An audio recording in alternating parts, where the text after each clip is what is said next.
નમસ્કાર. સંસ્થાના સંસ્થાપક પૂજ્ય શ્રી જાની સાહેબ, આદરણીય ડૉક્ટર પરમભાઈ જાની સાહેબ, મંચસ્થ મહાનુભાવો અને સૌ ગ્રંથગોષ્ઠી બેઠકના ભાવકો, આજે principal DP Joshi public library આયોજિત 327મી ગ્રંથગોષ્ઠી બેઠકમાં આપ સૌ ભાવકોનું હું હાર્દિક સ્વાગત કરું છું. મિત્રો, આજની ગ્રંથગોષ્ઠી થોડી વિશિષ્ટ છે. આપણે માત્ર ગ્રંથોનું અધ્યયન જ નથી કરતા, પરંતુ વિમોચન પણ કરીએ છીએ. અને એ રીતે આજે આપણા સૌ પ્રસિદ્ધ સાહિત્યકાર, જાળવી સાહિત્યના સાહિત્ય ડૉક્ટર અંબાદાન રોહડિયા અને ડૉક્ટર દેવેન્દ્ર ગઢવી સંપાદિત પુસ્તક ખેમરાજ કે ખલકનેનું વિમોચન કરવા જઈ રહ્યા છીએ. ત્યારે આજના પ્રસંગે આપણે ગૌરવપૂર્વક માણીએ. મિત્રો, વિશેષ વાત ન કરતા આપ સૌનું સ્વાગત કરું છું. અને આપણે ગ્રંથગોષ્ઠી બેઠકની પ્રણાલી મુજબ સૌપ્રથમ જુલાઈ માસમાં આવતા સાહિત્યકારો અને કલાકારોના જન્મદિવસની નોંધ લઈએ છીએ. 2-7 Hermann Hesse, 3-7 Hansa Mehta, 4-7 Vishnuprasad Trivedi, 5-7 Prabodh Choksi, 6-7 Ramkrishna Madharkar, 6-7 Manoj Khanderia, 6-7 Rajnikumar Ambiya, 7-7 Alexander Forbes, 7-7 Hargovindas Trivedi, 12-7 Henry David Thoreau, 12-7 Kalyanrai Joshi, 12-7 Pablo Neruda, 12-7 Krishnaben Dixit, 13-7 Keshavbhai Kerkar, 13-7 Bhattubhai Umarvadia, 14-7 Madhusudan Parekh, 17-7 Earl Stanley Gardner, 19-7 Madhu Rye, 19-7 Damodar Snatrekar, 21-7 Ernest Hemingway, 21-7 Umashankar Joshi, 22-7 Bholanath Divetia,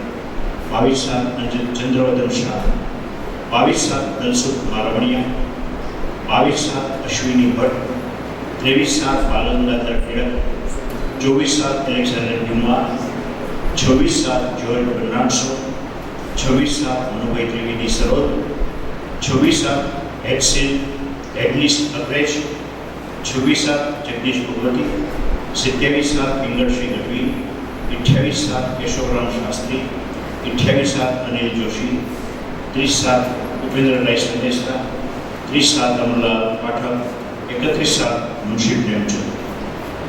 આ માસ દરમિયાન પ્રિન્સિપાલ ડીપી જોશી પબ્લિક લાઇબ્રેરીને ભેટ મળેલા પુસ્તકોની નોંધ આ પ્રમાણે છે. તુષાર અંજારિયા તરફથી 2 પુસ્તકો, હરેશભાઈ ધોળકિયા તરફથી 1 પુસ્તક, રમેશભાઈ સંઘવી તરફથી 2 પુસ્તકો અને ગુલાબભાઈ જાની તરફથી 2 પુસ્તકો, આમ કુલ 7 પુસ્તકો ભેટ મળેલા છે. હવે હું વિશેષ સમય ન લેતા કાર્યક્રમનો દોર સંભાળવા નિલેશભાઈ પંડ્યાને નમ્ર વિનંતી કરું છું. શ્રી નિલેશભાઈ. નમસ્કાર. હાકલ સામે હાલવો, લૂંટવો હરીસે લાવો, ખેમરાજ કે કલકમાં સહેલો નથી સાવ.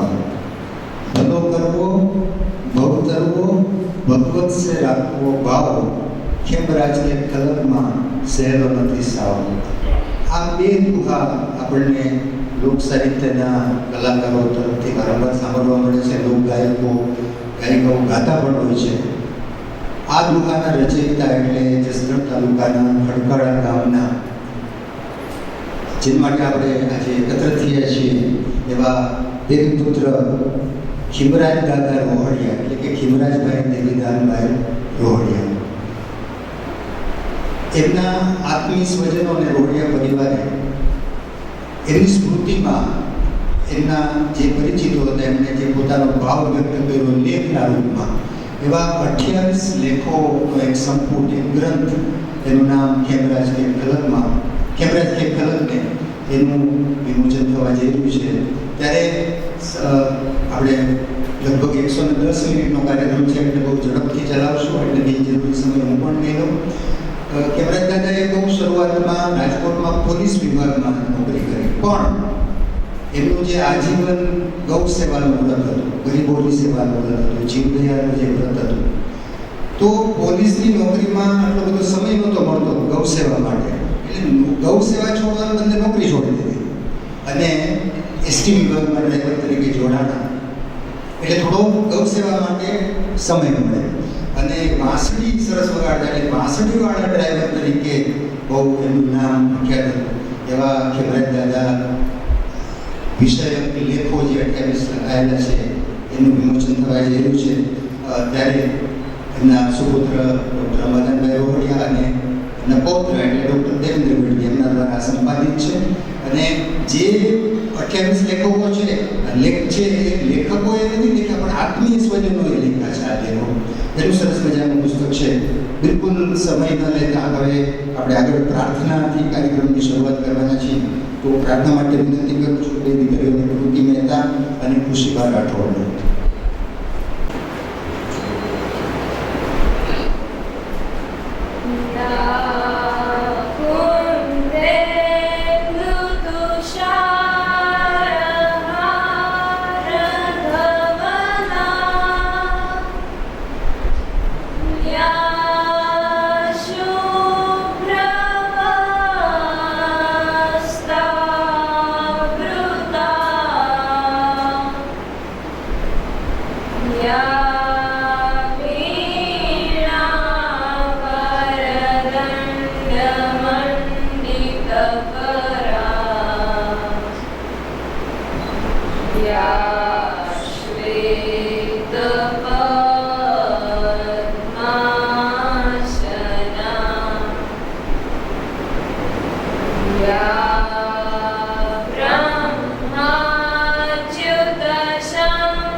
દીપ પ્રાગટ્યની આપણે તૈયારી કરીએ તો તમે એમના મંચસ્થ મહાનુભાવો આમ તો સ્વયં પરિચિત છે, પણ એમનો એક આછરો પરિચય આપી દો. ગુલાબભાઈ જાની સાહેબ બહુ જાણીતા કેળવણીકાર છે અને સિસ્ટર નિવેદિતા જે સંકુલ છે એમના સ્થાપક છે. સાહેબ સાહિત્ય અને શિક્ષણ બંનેમાં ખૂબ રસ લે છે અને કેળવણીનું બહુ મોટું કામ ગુલાબભાઈ જાની સાહેબે કર્યું છે. અને 327મી બેઠક એટલે 327 મહિનાથી આ સિલસિલો લગભગ 30 વર્ષથી અહીં ચાલે છે. એ પણ એક બહુ મોટી એમની સેવા છે. બળવંતભાઈ જાની સાહેબ તો પરિચય એક સુરત સામે દીવો દરવાજા વિભાગ છે. જાની સાહેબ એટલે બહુ જાણીતા સાહિત્યકાર છે, વિવેચક છે, લોક સાહિત્ય, ચારણી સાહિત્ય, જૈન સાહિત્ય અને સંશોધક, સંપાદક, લેખક, કોલમિસ્ટ, સૌરાષ્ટ્ર યુનિવર્સિટીનું જે ગુજરાતી ભાષા સાહિત્ય ભવન છે એના પૂર્વ અધ્યક્ષ છે, એક યુનિવર્સિટીના પૂર્વ કુલપતિ અને 2 યુનિવર્સિટીના પૂર્વ ચાન્સેલર છે સાહેબ. અને સાહેબ વિશે તો જેટલી વાત કરીએ તો જેવા ડૉક્ટર જાની સાહેબ, આરપી જોશી સાહેબ સેલ્ટેક્સના પૂર્વ અધિકારી છે, સાહિત્યમાં મગ્ન છે, કોલમિસ્ટ છે, કારણ કે કોલમ લખવી જાની સાહેબ પણ લખે છે, નિયમિત રીતે આરપી જોશી સાહેબ પણ લખે છે. ડૉક્ટર અંબાદાન રોડિયા સાહેબ જે માટે આપણે ભેગા થાય છે કેવરાજ દાદા એમના સુપુત્ર છે, સૌરાષ્ટ્ર યુનિવર્સિટીનું ગુજરાતી ભાષા સાહિત્ય ભવનના પૂર્વ અધ્યક્ષ અને આપણું ઝવેરચંદ મેઘાણી લોક સાહિત્ય કેન્દ્ર સૌરાષ્ટ્ર યુનિવર્સિટી એના પ્રથમ નિયામક છે. અને એની ઉંમર કરતાં વધુ પુસ્તકો એમણે લખી નાખ્યા છે અત્યારે એવા ડૉક્ટર અંબાદાન રોડિયા સાહેબ અને આ પુસ્તકના પણ સંપાદક છે. પ્રવીણભાઈ રોહડિયા પણ મોટા ભાઈ છે અંબાદાનભાઈના અને કેવરાજ દાદાના મોટા પુત્ર છે. ગૌ સેવાની પ્રવૃત્તિમાં પ્રવીણભાઈ પણ દાદા સાથે જોડાયેલા હતા.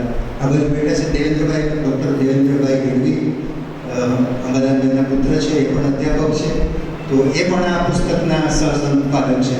આપ સૌને વિનંતી મહેમાનોને મહાનુભાવોને કે દીપ પ્રાગટ્ય કરીને આપણે કાર્યક્રમની વિધિવત શરૂઆત કરીએ.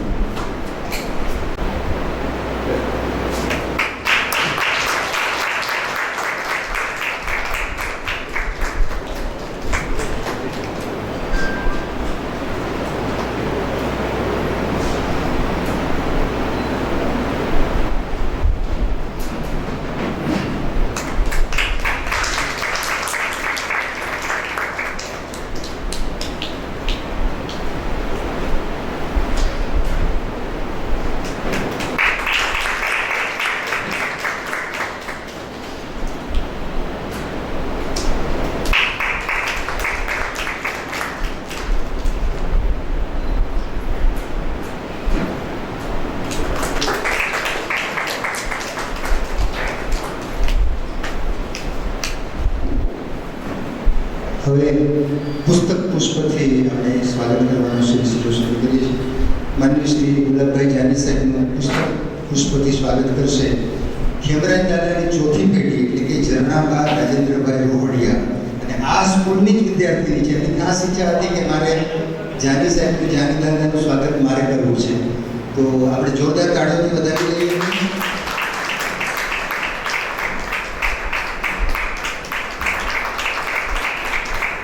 ડૉક્ટર બળવંતભાઈ જાની સાહેબનું સ્વાગત કરશે નિવૃત્ત ડીવાયએસપી જેવી જાડેજા સાહેબ.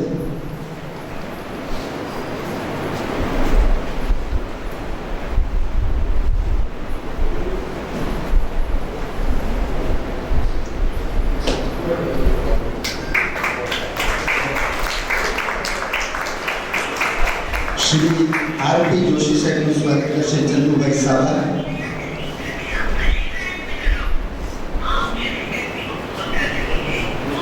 આરપી જોશી સાહેબનું સ્વાગત કરશે ચંદુભાઈ સાવા.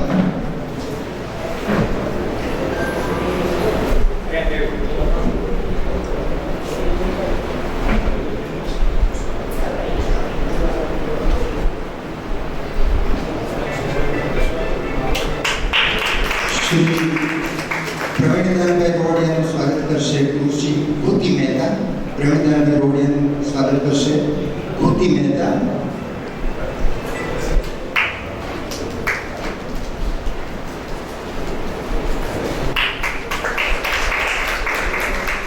શ્રી દીપકભાઈ જોશીનું સ્વાગત કરશે ખુશીબા રાઠોડ. અંબાલાલભાઈ રોહડિયા અને દેવેન્દ્રભાઈ કહે છે કે અમે તો આયોજક જ છીએ એટલે અમારું સ્વાગત ના હોય. દીપકભાઈ જોશી સાહેબનું સ્વાગત થયું છે. હવે ને મારું સ્વાગત પુસ્તક વિશે અને ખાસ કરીને સાહેબ વિશે એટલે સંપાદક વિશે વાત કરવા માટે પુસ્તક પરિચય અને સંશોધક વિશે વાત કરવા માટે આરપી જોશી સાહેબને વિનંતી કરું. પણ એક પ્રસંગ આ પુસ્તક ઉપર થોડીક મેં નજર કરી છે. ખેમરાજ દાદાનું વ્યક્તિત્વ ગૌ સેવાને એ તો આપણે જાણીએ છીએ, પણ અંબાલાલભાઈએ પોતાના લેખમાં એક નોંધ કરી છે કે મારા પિતાએ 1974ના દુષ્કાળ વખતે એમને ડાયરી લખવાની ટેવ હતી. 30 વર્ષની ડાયરીની નોંધ એમાંથી મળે છે. તો 74ના દુષ્કાળ વખતે બહુ ભાવવાહી વાક્ય ખેમરાજ દાદાએ લખેલું છે કે આ વર્ષે ગૌ સેવા યજ્ઞ કપરો છે પ્રવીણભાઈ સંબોધીને એવું લખ્યું છે 74માં આ વર્ષે ગૌ સેવા યજ્ઞ કપરો છે પ્રવીણ આપણા બેઉની બાપ દીકરાની આંખમાં આંસુ આવી જવાના છે. અને સાહેબ લખે છે કે એવું જ થયું પછી. તો આપણે એના ઉપરથી સમજી શકીએ કે એમની ગૌ સેવા જીવની ભાવના કેટલી પ્રબળ હતી. આરપી જોશી સાહેબને વિનંતી કરું કે પુસ્તક પરિચય આરપી જોશી સાહેબ.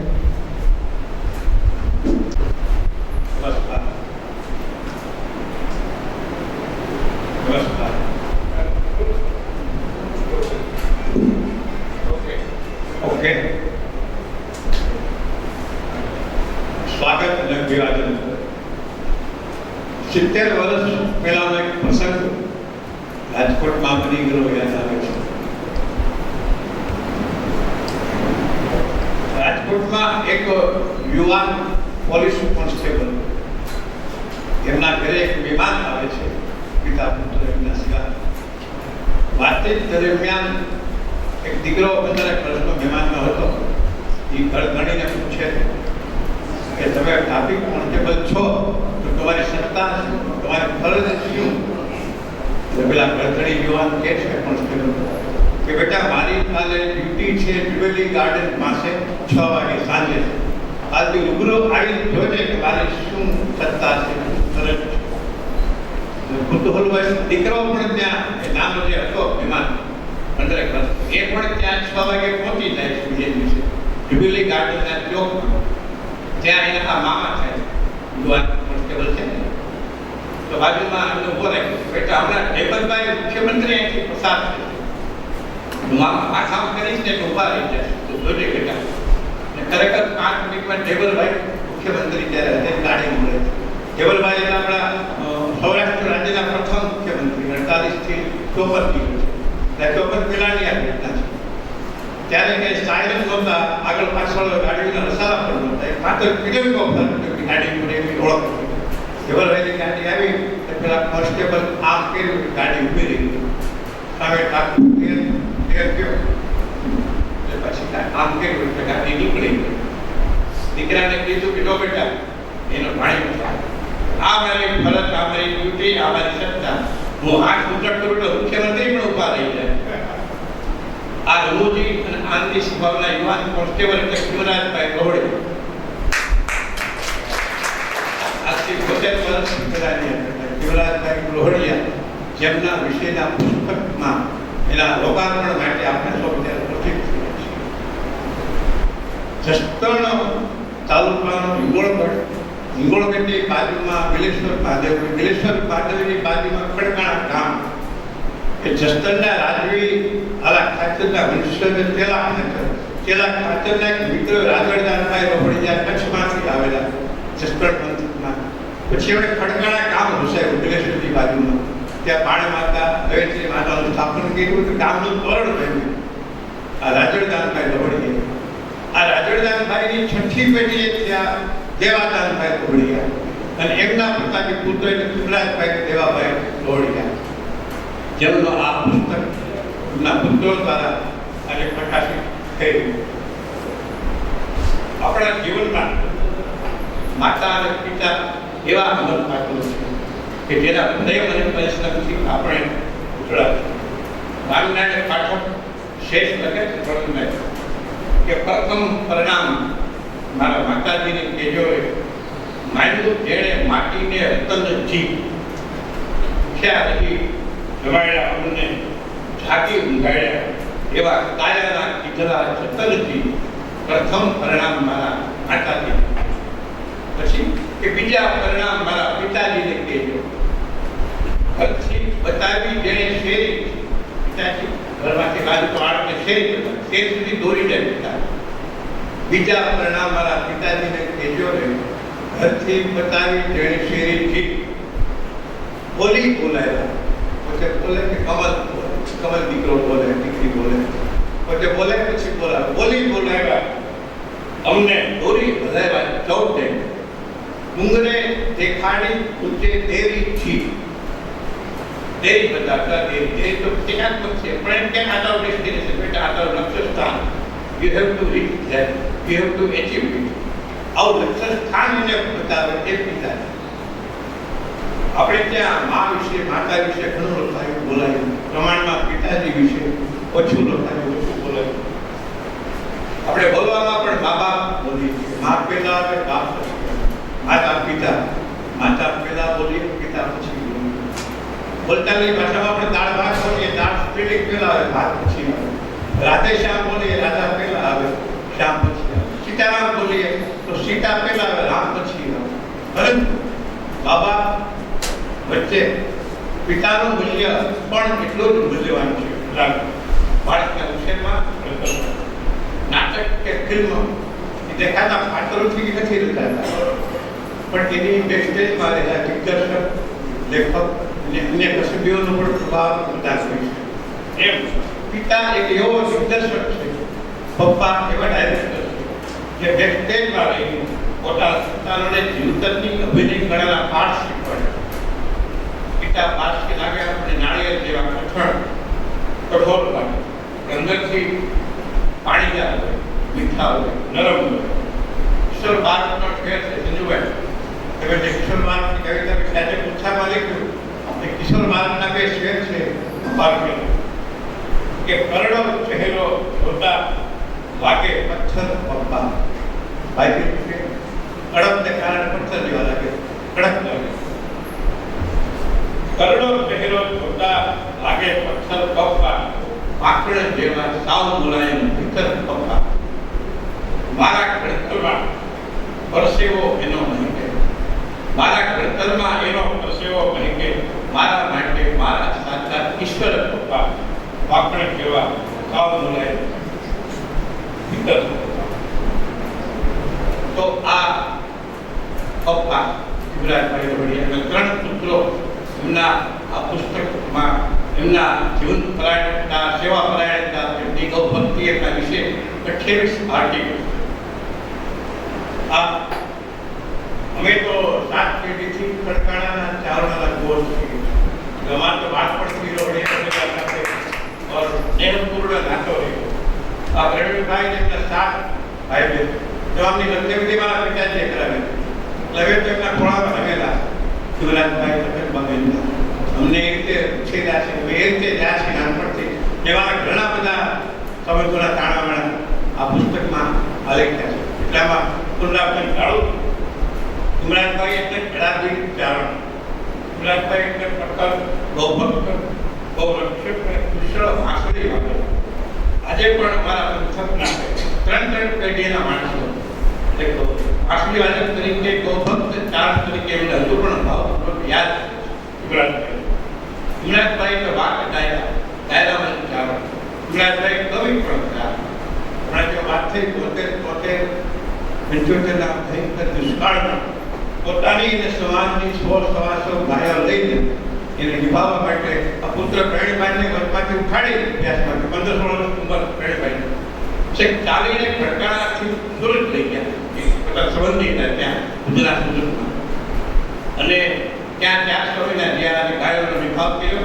એક દુષ્કાળ પાર પોતાની ગામની પણ ગાયો 125 ગાયો એવા અનેકો સમાજ સેવી, ગૌર સેવી. આ બધી વાતો આ પુસ્તકમાં 28 આર્ટિકલ્સમાં વિદ્વાનો કેટલા સ્પંદનોએ આવું સાદગીપૂર્ણ સેવા પરાયણ જીવન જીવીને 61 વર્ષની ઉંમરે યુવરાજભાઈએ 1991માં જીવ વિદાય દીધી. તેમના 3 પુત્રો અને 4 પુત્રીઓના પરિવાર આ વિશાળ વટવૃક્ષ બની ઉશ્કેર્યા છે અને આંતરિક અને બાહ્ય બંને રીતે સમૃદ્ધ અને સદ્ધર જીવન માણી રહ્યા છે. તેમના પિતા યુવરાજભાઈ અને માતા અખબાના તપોબળ અને સેવા પરાયણતાનું પરિણામ યુવરાજભાઈના 3 પુત્રો, એ પૈકી જ્યેષ્ઠ પુત્ર પ્રવીણભાઈ અને નાના પુત્ર જયરાજભાઈ કામે બેઠા. આ બંને ભાઈઓ LICમાં અધિકારી તરીકે નિવૃત્ત થયા અને પિતા તરીકે પણ પારિવારિક જવાબદારીઓથી નિવૃત્ત થઈ અને જીવનનો ઉત્તરાય પ્રસન્નતાપૂર્વક માણી ગયા. વચ્ચે પુત્ર અંબાદાસભાઈ વડિયા એ પણ આપણા સાંપ્રત કાળી સાહિત્ય, લોક સાહિત્યના લેખક, સંશોધક અને વક્તા. સૌરાષ્ટ્ર યુનિવર્સિટીમાં ગુજરાતી વિભાગના વડા તરીકે નિવૃત્ત થયા બાદ હજુ પણ એમની ચિંતા ચાલુ છે. એમની શબ્દયાત્રા દલ ગાંઠેડાથી માંડી રાજસ્થાન લઈને ઉત્તર કાશી અને પાકિસ્તાન થયેલ છેક ઇંગ્લેન્ડ અને અમેરિકા સુધી વિસ્તૃત કરી છે. આશરે 60 જેટલા પુસ્તકો તેમના નામે બોલે છે. અને તેમના વિદ્વાન પુત્ર પ્રોફેસર ડોક્ટર દેવેન્દ્ર ગઢવીનું સંયાન સંપાદન એટલે આ પુસ્તક ખેમરાજ કે ફલક છે. ખેમરાજ આપણે વાતચીત કરવી પડે એટલે દોહો બહુ પ્રખ્યાત છે. પણ દિલીપભાઈ ઉલ્લેખ કર્યો કે ભલો કરવો, ફલ કરવો, ભગવત છે રાખવો ભાવ. આ 3 વસ્તુ બહુ ખરી છે. કવિ કે ફલક ને કે ખેમરાજ કે ફલક ને. ફલક એટલે જગત, દુનિયા, સંસાર. મૂળ અમી શબ્દ ખલ્ક ખલ ઉપરથી ખલક અમૃત થઈ ગયો છે. ભલો કરો ભલું કરો. और काक बाप કહે છે ને કે હાથ પડે પલક ઓલવે લેતા લડખડિયા કરદન હારે ઘડિયા કોક માણસ આગળ. આપણા કવિ શૈલેન્દ્ર મેડમ લખે कि किसी की मुस्कुराहटों की हो निशान, किसी का दर्द मिल सके तो ले उड़ान, किसी के वास्ते हो देर दिल प्यार, जीना इसी का नाम है. तो आओ जीवन जीवी गया ने आगे प्रबोधन करनारा गुजरात में लखे कि भलो करो भव करो भव सागर करो. तो भगवत से लागू भाव ईश्वर प्राण जीवन जीव કેમેરા કે પ્લગમાં સેલો નથી સાફ. આ ગુમાના ત્રીજા ચરણ ઉપર આ પુસ્તકનું શિક્ષક લખાયેલું છે કેમેરા એ કલક.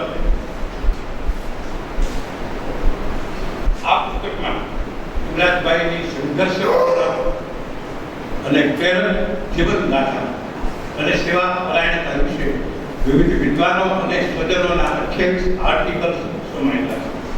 પદ્મશ્રી જરાવતી યાદવ, રાજેન્દ્ર હિમગઢવી, શિવલાલ ગઢવી, ઋષિવાલ ઘનશ્યામ ગઢવી, કવિદાન પ્રવીણદાન મોક્ષા, ઉકલદાન મોક્ષા, કુંજલ દબારી, રિટાયર્ડ ડીવાયએસપી જાડેજા સાહેબ, ઉપરાંત બધાભાઈના ગરવાગુરુ ડૉક્ટર રોબિન જાની, આ બધા વિભાગના લેખો યુવરાજભાઈ વિશેના આમાં સંગ્રહિત છે. આ પુસ્તકના પ્રકાશન અને લોકાર્પણ દ્વારા યુવરાજભાઈના દરેક પુત્રોએ આ રીતે પોતાના પ્રસ્થાપિત પિતાનું ભાવપૂર્વક તર્પણ કરે છે. લોકાર્પણની પણ તર્પણ છે જે આ બંધુ લીપેટી માટે સમગ્ર રોહડિયાને રોહડિયા પરિવારને અભિનંદન આપું અને આ પુસ્તકને ઉત્સવ મોતેડે વધાવું. યુવરાજભાઈનો આત્મા પણ ત્યાં હશે ત્યાં અંતરિક્ષમાં આ દ્રશ્ય જોઈ રાજી થતો હોય કે અર્થાત છેલ્લે આજે મનસુરી વિશે યાદ આવે છે.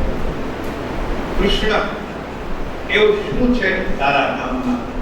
આજે કહે છે કે કૃષ્ણ એવું શું છે તારા નામમાં? વાંસળી પડઘાય આખા ગામમાં. આટલા વર્ષોના ભાણા વાગ્યા પછી પણ જ્યારે જ્યારે ખડકાણા ગામના બાજારમાંથી હું નીકળું ત્યારે શિવરાજભાઈની ગાયોની વામ અને વાંસળી સતત પડઘાયા અને રોમાંચિત થઈ ગઈ. લેકો ભાતીકળ કૂદતા ગુજળો અતિક જાણે કે આળસ લડીને બેઠો થાય આવી અનુભૂતિ અનેક વાર બાજરામાંથી નીકળતા વાંસળી પડઘાય આખા ગામમાં. જેમના ખોળામાં રીંગા હોય એમના વિશે લખવાનું કે બોલવાનું મળે મોટો લાવો મળે એ રોમાંચિક બાબત છે. મને આ તક આપવા માટે સમગ્ર રોહડિયા પરિવારનો આભાર. નમસ્કાર. જય માતાજી. આભાર જોશી સાહેબ. બધા જ ડાયસ પરના બિરાજમાન મહાનુભાવોને વિનંતી કે પુસ્તક વિમોચન હવે આપણે ગ્રંથનું લોકાર્પણ કરવા જઈ રહ્યા છીએ, તો આપ સૌને વિનંતી કે ગ્રંથનું લોકાર્પણ કરશો. આપણે સૌ તાળીઓથી વધાવી દઈશું. ગ્રંથ લોકાર્પણ ખેમરાજ કે ખલકને તેનું લોકાર્પણ અત્યારે થઈ રહ્યું છે. આપણે સૌ તાળીઓથી વધાવી દઈશું.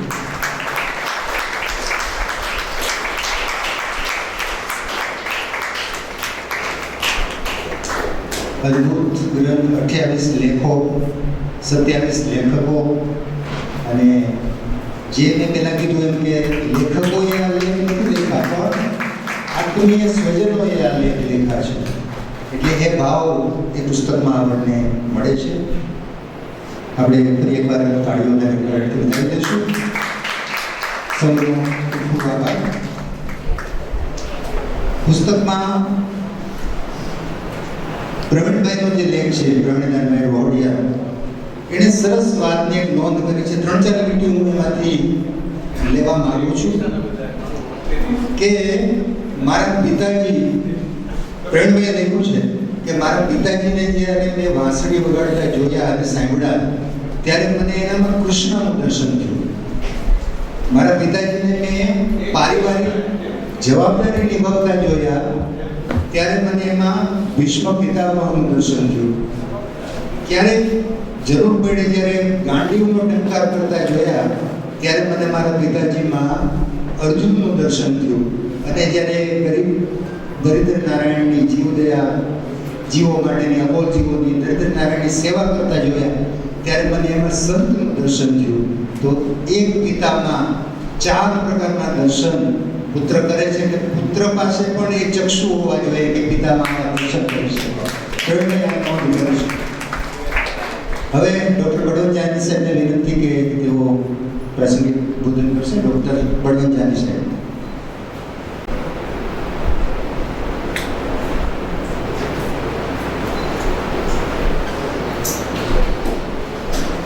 પ્રોફેસર ડી.વી. જોશી સાહેબ સંસ્કૃતના બહુ મોટા પ્રજાના વિદ્વાન. એમની સંસ્કૃત સાહિત્યની લાઇબ્રેરી, એમનું અધ્યયન, એમનો બહુ મોટો પ્રભાવ સૌરાષ્ટ્રના લગભગ મહત્વના વિદ્વાનો એવા ડી.વી. જોશી સાહેબની સ્મૃતિમાં આ શ્રોતાવૃંદ સમક્ષ સાહિત્યની વાતો થાય એવું એક પર્વ સતત ચાલે. કદાચ કોઈ પ્રોફેસરને જોશી સાહેબ જેવું સદભાગ્ય મળ્યું નથી એવો આ પ્રસંગ છે. કોઈ ઇતિહાસ યાદ નથી. એની લાઇબ્રેરી પણ બહુ સમૃદ્ધ. હું રામપ્રસાદ દવે, દયાનંદભાઈ કોઈ લાઇબ્રેરીના અનેક પુસ્તકો વાંચું. આ તમને 40-45 વર્ષ કરાવી સાહેબ પણ ત્યારે પ્રોફેસર જાની સાહેબ. પછી આ વિદ્યા સંકુલ ગયું. પણ એક એવો સમય કે આવા વિદ્યા પુરુષો આ શહેરમાં વસતા હોય એવા વિદ્યા પુરુષના પાવન નામની સાથે સંકળાયેલી આ વિદ્યાકીય પ્રવૃત્તિ એમાં ઉપસ્થિત આપણા સમયના શિક્ષણ જગતના મૂલ્ય વિશે ખરા અર્થમાં કહી શકાય, શિક્ષણને ભરેલા ખરા અર્થમાં કહી શકાય. એટલે આમ તો પોતાની જાતને ઘસી નાખી અને ભાવિ પેઢી જે ઊભી કરી, જે પૂર્વ છાત્રો અહીંના જોઈએ નામ સાંભળીએ ત્યારે ખ્યાલ આવે એવા છાત્રોનું જેમણે ઘડતર કર્યું એવા અર્વાચીના દધીજી કહી શકાય એવા આદરણીય અંબાદાસભાઈ ચારણી સાહિત્યના બહુ મોટા ગજાના વિદ્વાન અત્યારે એ છે. ઘણા અભ્યાસીઓ છે પણ સંશોધક કહી શકાય ગુજરાતમાં કે રતુદાન ઘોડિયાએ ખૂબ કામ કર્યું, બીજા થોડા ચારણોએ કામ કર્યું, પણ અંબાદાસભાઈ જે કામ કરી રહ્યા છે એક નિષ્ઠ ભાવ, એ સિવાય કોઈ બીજો વિષય નહીં, કોઈ બીજી વાત નહીં એવા અંબાદાસભાઈ ઘોડિયા. અને એમને આ પ્રવૃત્તિમાં નાનપણથી રહેવા દીધા છે એ એના અગ્રજ બંધુ પ્રવીણભાઈ. બાકી કામ એટલે કંઈક વેપાર ના અંતે આમાં લે જ જાય, પળોટી જ નાખે, પણ આને એને મુક્ત રાખ્યા અને ખૂબ કામ કર્યું. અને એમના એવા દેવેન્દ્રભાઈ ખાન કોલેજમાં પ્રોફેસર અને ચારણી સાહિત્યના ઘણા બધા ગ્રંથો રચીને અનેક વિદ્વાનોના જ્ઞાનાગર બન્યા છે. આપણી સામે આમ તો અહીં બેસી શકે, બેસવા માટે અમારા બધા નિયમ અનુજ કરી શકાય એવી બહેન વિભાવરી અહીં ઓડિયન્સમાં બેઠી છે. એકચ્યુઅલી વર્ષો સુધી અમે તો એમને ભક્તો સ્પર્ધામાં સાંભળી છે, આનંદ નહીં હોય એટલે લગભગ આવેલા રામકૃષ્ણ આશ્રમમાં કે છોકરાઓ બધા કે એવું સરસ અનુભવ થયું. અને પછી આર્કિટેક્ટ ને એ બધી વિદ્યામાં અમેરિકામાં રહીને તેજસ્વી પોતાની કારકિર્દી રિસર્ચ સ્કોલર તરીકેની કારકિર્દી આખા વિશ્વમાં સ્થાપિત કરવી કે રાજકોટનું ગૌરવ કોઈ હોય, રાજકોટનું વિશ્વને કોઈ પ્રદાન હોય તો એ નમ્ર છે. અહીંયા આગળ પણ નો કહેતા ડાયસ્પોરા પોએટ છે ઇલિયસ, એમનું કાવ્યો પણ જોવા જેવા છે. ઉષાબેન યાદ આવે કેમ્પસમાં આવી, હું યુનિવર્સિટીમાં પ્રોફેસર પ્રવીણ કાકાને કારણે શિશુ મંદિરની બધી પ્રવૃત્તિ પણ શૈક્ષણિક પ્રવૃત્તિ એટલે આ દંપતીને મળવા પહેલા પછી કુલપતિ તરીકે નિયુક્તિ પામ્યો. એટલે સિસ્ટર નિવેદિતા સ્કૂલ રસ્તામાં જ આવ્યા, હું ત્યાં પહેલા પહોંચી એટલે યાદ જ મળી ગયા. તો જાની સાહેબ તો બેઠા હતા પણ બેનને પગે રાખ્યા. પછી જાની સાહેબ આમ વ્યક્ત થાય જલ્દી, ઉષાબેન બહુ વ્યક્ત કુલપતિ થયા છે ને હાજર થવા જાય છે. તો ઉષાબેન એમ બોલ્યા હતા, એ તો કુલપતિના કુલપતિ થશે. ત્યારે મને ખબર નહોતી વિભાવ કે કુલપતિના કુલપતિ ચાન્સેલર કહેવાય, અને હું એમના સિદ્ધ વચની ઉષાબેનના, ત્યારે મને ખબર નહોતી કુલપતિના કુલપતિ શું. પણ આવા પુણ્ય શ્લોકી વિદુષી આપણા સમયના જોશી સાહેબના આવા વિદ્યા અધ્યયન કેમ્પસમાં આજના શિક્ષણ ઉદ્યોગના વાતાવરણમાં સ્વનિર્ભર કમાતી સંસ્થાઓ, શિક્ષણ સંસ્થાઓ ના વાતાવરણ વચ્ચે એક જેમ રણમાં વીજળી હોય એવી આ સંસ્થા છે. આવી વીજળીમાં મીઠા પાણીનું આચમન આવા પ્રસંગો જોયા છે. અને ખૂબ આનંદ થયો કે આજે કેટલા બધા પ્રબુદ્ધ નાગરિકો નિયમિત આવે છે. અમે તો કન્નાબેનનો કાર્યક્રમ, અમારા વાર્તાલાપ ઘણા કાર્યક્રમ. તો આવા વિદ્યાર્થી યજ્ઞમાં આજે ડીપી જોશી સાહેબને અરજી આપતા હોય એવી રીતે પુસ્તકનું લોકાર્પણ. એટલે હું કહીશ કે આ પુસ્તકનું લોકાર્પણ નથી, આ પુસ્તકનું બ્રહ્માંડ. જોશી સાહેબના શીરી છાયમાં તો આ જ પ્રસંગ શોભે. અને શિવરાજભાઈ પણ એવું વ્યક્તિ નીતિમાન હોવું, સેવાવ્રતી હોવું અને બિલકુલ સમર્પિત કર્મચારી અને ભક્ત, આ બધું એક સાથે હોય નહીં કોઈ વ્યક્તિ. પછી અણીમાં અને લગ્નીમાં એવા ઘણા બધા સાધનાના સાધકોએ પછી રૂપ લઈને એના વતી કામ કર્યું હોય ભગવાન, એવા બન્યા છે પ્રસંગો. પણ આને તો એવા રૂપ લેવા માટે ગુરુને કે ભગવાનને શ્રમ ન કરાયો, એવા નિષ્ઠા, એટલી નિષ્ઠા, એટલો જ પ્રેમ અને એવા જ ખરા અર્થમાં સાહિત્યના મરમી હોવું બહુ મોટી વસ્તુ. મુકરણભાઈ કહેતા કે મરમી એટલે એના માટે પછી લખ્યું કે મરમ જાણે મકરંદા. એવા આપણા સમયના આવા શબ્દ બધા એવા મરમી પુરુષ જે મેં કેટલાક જોયા છે એમાં વર્ષો સુધી સચાણા રામનવમીએ જવાનું હોય એટલે પ્રવીણભાઈ, અંબાદાનભાઈ અને જીવરાજભાઈ અને ખેમરાજભાઈ અને પાંચમો હું લગભગ ત્યારે સચાણા જવાનું એને કારણે ચૂકાયું. સચાણા જાય એટલે રસ્તામાં બધી વાતો ચાલે અને પ્રસંગો કે પોતાના અનુભવો. આવા વિદ્યા પુરુષની સાથે ત્યાં બચુભાઈ ગઢવીથી માંડીને અને ચારણી સાહિત્યના દિગ્ગજો, ઈશ્વર નોમ એને કહેવાય, સોનલ બીજ અને ઈશ્વર નોમ. તો આ ઈશ્વર નોમ એટલે રામનવમીને દિવસે દિગ્ગજ મરમીઓને સાંભળ્યા હોય એમાં ખેમરાજભાઈને ઉદ્દેશ્ય જતા. કોઈ વ્યક્તિ એવી ન હોય ચારણી સાહિત્યનો વિદ્વાન કે ખેમરાજભાઈનું નામ એને ઉદ્દેશ્ય જાણે. મેં તો બચુભાઈને કીધું, ક્યારેક મને બચુભાઈ તમને ઓડિયન્સમાં એક જ વ્યક્તિ દેખાય છે, કે એક જ છે આવા કે બચુભાઈ ગઢવી જેવા વરિષ્ઠ કલાવિદ દ્વારા એક જ છે, એકલવીર અને ખરા અર્થમાં એકલવીર. ગાયકનું ગોપીચંદ્રન ખર્ચી નહીં મારે ગોપીચંદ્રન બીજું મળે અથવા સામાન્ય, પણ ગાંઠના ઘરેણા ખર્ચ, ગાંઠની જમીન ગીરવે મૂકીને જેને ગાયોને બચાવી છે. ગૌ સેવાની વાત બહુ ચાલે છે.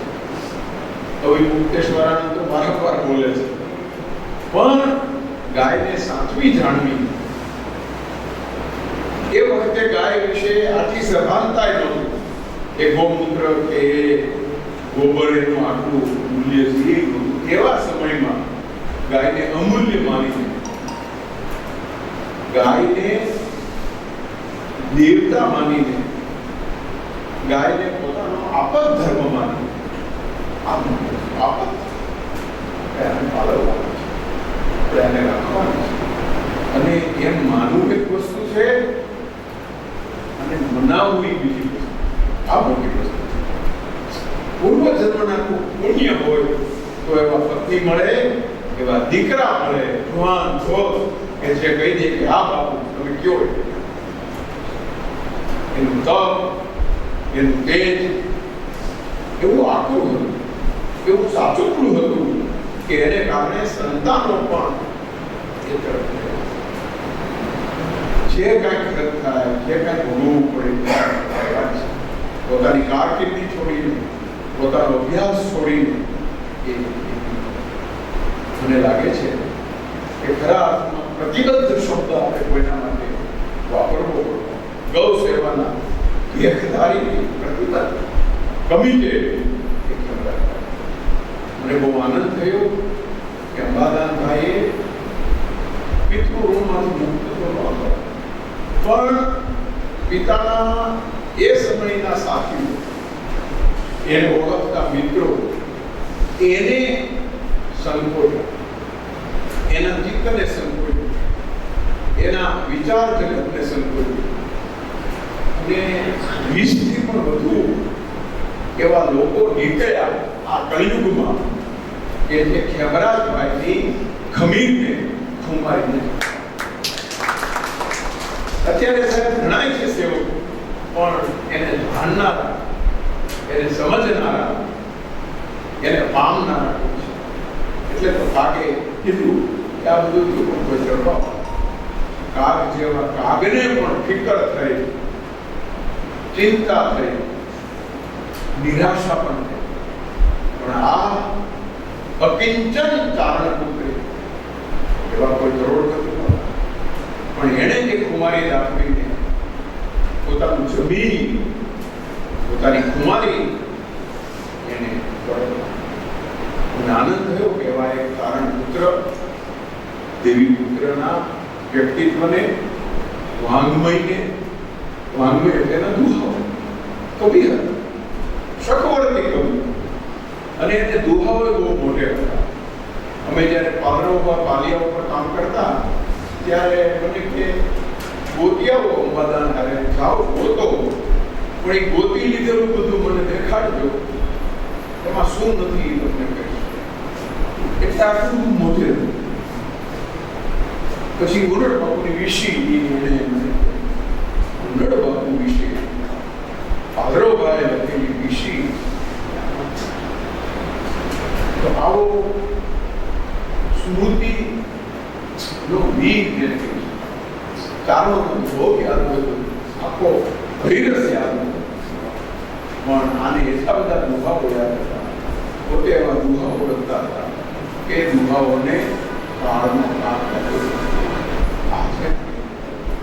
અનેક કલાકારો હતા અમારા તો જસદણના ઘણા બધા ગઢવી માનવાથી માંડીને ઘણા ભજનીકો, લોકગીતના ગાયકો, ચારણી સાહિત્યના ઉપાસકો, ખેમરાજભાઈનો દુહો ન ભૂલે એવું થયું.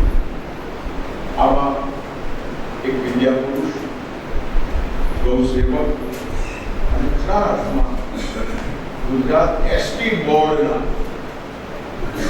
એવા સંનિષ્ઠ કર્મચારી કે જેણે આખી જિંદગી ક્યારેય નિયમિતતા છોડી. આવા એક પૂજારીના પુસ્તક વિશે આજે સાક્ષી બનવાનું બન્યું. કેવા પુસ્તકો લખાય છે અત્યારે. આ માર્કેટિંગનો અને કોર્પોરેટ સેક્ટરનો જમાનો છે. કોઈ મોટો કોર્પોરેટ સેક્ટર હોય એના પ્રણેતા વિશે ગ્રંથો રચાય છે, પણ આવા આપણા વિસ્તારના પંચાળના એક મોભી વિશે ગ્રંથ અને કોઈ પ્રકાશકની ખોટ.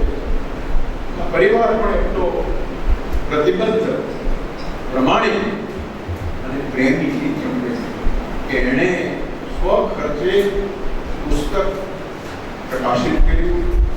એના માટે આવો સરસ ઉપક્રમ રચ્યો.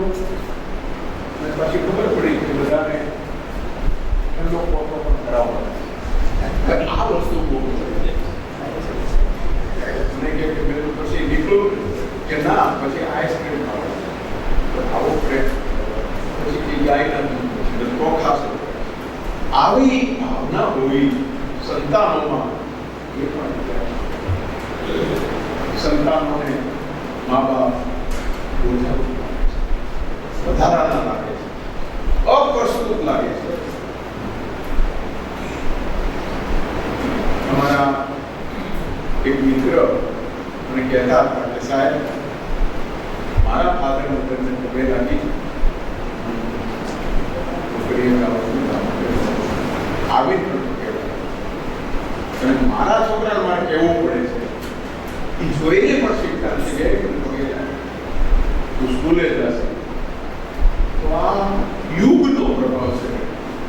તમારા સંસ્કારે જ્યાં ઓછા પડે, તમારા ધામણ જ્યાં ઓછા પડે, એવો કળિયુગ અત્યારે ભરડો લઈ લીધો હોય, એવા ભીમ ભેડાના સમયમાં આવા શીતળ સ્પર્શાવ, શીતળતાનો અનુભવ કરાવે એવા સંતાનોની ઉપસ્થિતિમાં આવા સુંદર કાર્યક્રમમાં સાક્ષી બનવાનું.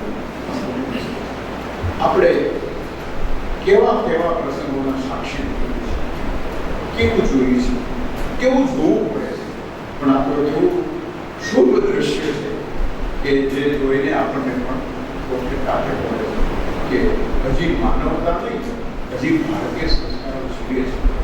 તો ભારતીય સંસ્કારોની જીવંતતાનું પ્રતીક એવો આ પ્રસંગ છે. આ પ્રસંગે આવવાનું બન્યું. તમે સૌ આટલી મોટી સંખ્યા આ બધા મિત્રો ઉપસ્થિત છો, એ પણ પ્રસન્નતાની છે. ફરીથી આ પ્રસંગને દિવ્ય જોશી સાહેબની પાવન સ્મૃતિને, ઉષાબેનને, આ બધાને મળીને જાની સાહેબના સાનિધ્યમાં આજે બેસવાનું. આપણે કોના સમકાલીન છીએ એમ કહી શકીએ? આપણે એમ નહીં કહીશું કે અમે ડોલરાય માકડના સમકાલીન. આપણે એમ નહીં કહીશું કે મનોભાઈ પંચોળીના, નાનાભાઈ ભટ્ટના સમકાલીન. પણ આપણે એમ કહી શકશું કે ગુલાબભાઈ જેના સમકાલીન હોવાનું ગૌરવ લઈશું, ગરિમાપૂર્ણ જેની ઉપસ્થિતિ હોય એવા અમારા વયોવૃદ્ધ અને જ્ઞાનવૃદ્ધ વિદ્વાનને પ્રણામ કરીને મારા વિચારને વિરામ આપું છું. નમસ્કાર. ખૂબ ખૂબ આભાર ડૉક્ટર જાની સાહેબ. જે ગ્રંથનું હમણાં લોકાર્પણ થયું ખેમરાજ કે કલમને, એ અહીંયા 50% રાહત દરથી આજે લોકાર્પણ થયું. એટલે ત્યાં અત્યારે બહાર આપણે જ્યારે કાર્યક્રમ પૂરો થશે ત્યારે ત્યાંથી એનું વિતરણ છે, પ્રકાશક તરફથી જાહેરાત કરવામાં આવી છે 50%ના કન્સેશન રેટથી. એટલે એનો પણ આપણે બધા લાભ લઈશું. પુસ્તકમાં ડૉક્ટર અંબાદાનભાઈનો એક સરસ લેખ છે, એક સરસ નોંધ કરી છે. પછી એમને જ પુસ્તકના પરિચય માટે વિનંતી કરું છું કે 1968નો દુષ્કાળ હતો. એ વખતે મારા બાપુજીએ એક ગીત લખ્યું, ગાયોને ગોતી ગોતી રાખો મારી બેનડી, ગાયોને ગોતી ગોતી રાખો, સોના વેચીને ખડ નાખો મારી બેનડી, સોના વેચીને ખડ નાખો. આવું ગીત લખ્યું. એનો અમલ સૌથી પહેલો મારા બા તખતબાબેને કર્યો, ઘરે આવી દીધો. આવો પ્રસંગ અંબાદાનભાઈ લખ્યો છે. ડૉક્ટર રોડિયા સાહેબને વિનંતી કે પુસ્તક વિશે વાત કરે. ડૉક્ટર રોડિયા સાહેબ. જાની સાહેબ, મારા ગુરુ બળવંતભાઈ જાની, સન્મિત્ર આપી જોશી સાહેબ, મારા મોટાભાઈ પ્રવીણભાઈ, અને ઓડિયન્સમાં બેઠેલા એવા અનેક મહાનુભાવો કે જેમનું સ્થાન મારા હૃદયમાં છે. પ્રત્યેકનું નામોલ્લેખ કરવા જવું તો પછીની કરતાં 16 લાંબી થશે. પણ આપ સૌ મહાનુભાવો, ભાઈઓ અને બહેનો, સમયની પાબંદી છે કારણ કે આ સંસ્થાના નિયમ પ્રમાણે આપણે 1.5 કલાકમાં કાર્યક્રમ પૂરો કરતા હોઈએ છીએ. એટલે હું સમયની મર્યાદામાં થોડીક વાત કરું. સાહેબ, 20 વર્ષની ઉંમરે હું શિક્ષક તરીકે જોડાયો રાજુભાઈ, અને એ પછી 40 વર્ષ અધ્યાપક તરીકે કામ કર્યું હોય. 7-8 વર્ષથી આ ક્ષેત્રમાં સંશોધન તરીકે ક્યાંય ને ક્યાંય વાર્તાલાપ કરવાનો અવસર મળ્યો. પણ આજે મને કરતી વખતે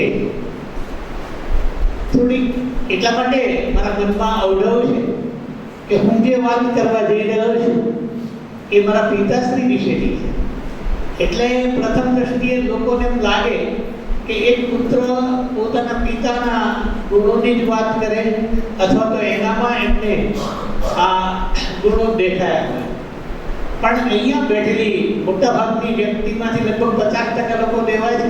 ઘણા બધા મિત્રો તો મારી સાથે વિદ્યાનગર હાઈસ્કૂલમાં અમે બધા હોસ્ટેલમાં સાથે એટલે એમણે પણ મારા પિતાશ્રીને જોયા છે.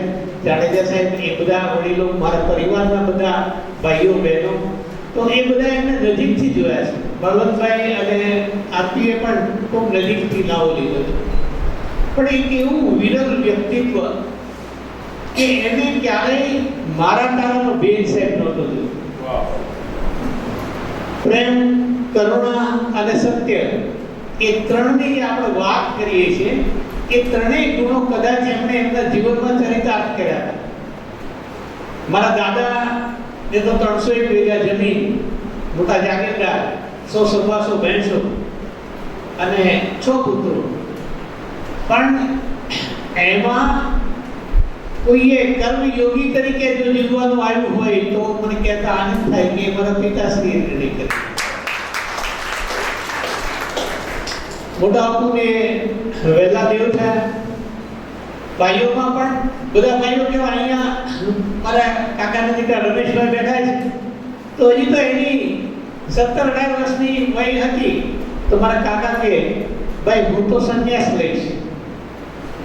મારા પિતાશ્રી કે પણ પ્રભુદાન ઘરની જવાબદારી એ તો તમારે જ સંભાળવાની છે ને. અને એમ આખા પરિવારને પાંખમાં લઈને જીવ્યા. સગા સંબંધીઓ, ભાણેજરું, લગભગ સાહેબ અહીંયા અમારા જાવેબેન બેઠા છે. રોજ અમારા પરિવારમાં જાણે સાહેબ 1 મણ અનાજ જોઈએ. 1 મણ અનાજના રોટલા મારા બા અને બેન દીકરીઓ ગળે સવારથી સાંજ સુધી 25-30 માણસોનું રસોડું ચાલુ હોય. પણ એ માત્ર 25-30 માણસો પરિવારના હોય એવું જ નહીં. ગામમાં ગાયો ચરાવવા માટે ગોવાળ આવ્યા હોય તો ગોવાળે ક્યાં જમવા જવાનું તો કે કિમરત દાદાના ઘરે. બસ લઈને બાપુજી આવ્યા હોય, સાંજના 7 થયા હોય તો એમાં 7-8 પેસેન્જર હોય તો બાપુજી તો જમવાના હોય પણ 7-8 પેસેન્જરો જમવાનું હોય તો ક્યાં તો કે કિમરતભાઈ રસોડે. આ બધી એક જાતનું તમે એમ કહી શકો કે એ એક ગૃહસ્થનું અન્નક્ષેત્ર હતું. એની પારિવારિક કે અમને ભાઈઓને ક્યારેય એમ નથી લાગ્યું કે અમે 3 ભાઈઓના ભાઈઓ જુદા, બધા પરિવારના સ્વજન તેમ જ જીવ્યા. અને સાહેબ એ કવિતાઓ લખે, વાર્તાઓ લખે. અને મને એક વાર્તાનો તો સરસ અહીંયા તરત યાદ આવે છે. એમણે એક વાર્તા લખેલી કારણ કે સાહેબે કહ્યું ને પોલીસ ડિપાર્ટમેન્ટની નોકરી એમણે છોડી. પોલીસ ડિપાર્ટમેન્ટની નોકરી છોડવાની હતી, નિર્ણય કર્યો ત્યારે 2-5 સ્વજન મિત્રો તો હોય ને એમણે એમ કહ્યું કે સુરજભાઈ તમે આટલી સરસ અહીંયા રાજકોટમાં ટ્રાફિક હેડ કોન્સ્ટેબલ છો. જે દિવસે 7 લોકો હતા રાજકોટમાં, 7 લોકો ટ્રાફિકમાં હતા. એ વખતે હેડ કોન્સ્ટેબલ હતા અને 51 ગુડ સર્વિસ ટિકિટ જાડેજા સાહેબને મળેલી સર્વિસ દરમિયાન. એટલે એવી વ્યક્તિ સર્વિસ છોડે કારણ કે રામ આહિર કે કલેક્ટર સાહેબ કે બધા સાથે વીરુભાઈ ત્રિવેદી સાથે એના બધા ખૂબ આત્મીય સંબંધ. એટલે 2-5 મિત્રોએ સ્વજનો એમ કહ્યું કે કિમરતભાઈ તમે આ નોકરી છોડો છો ને ખોટું કરો છો.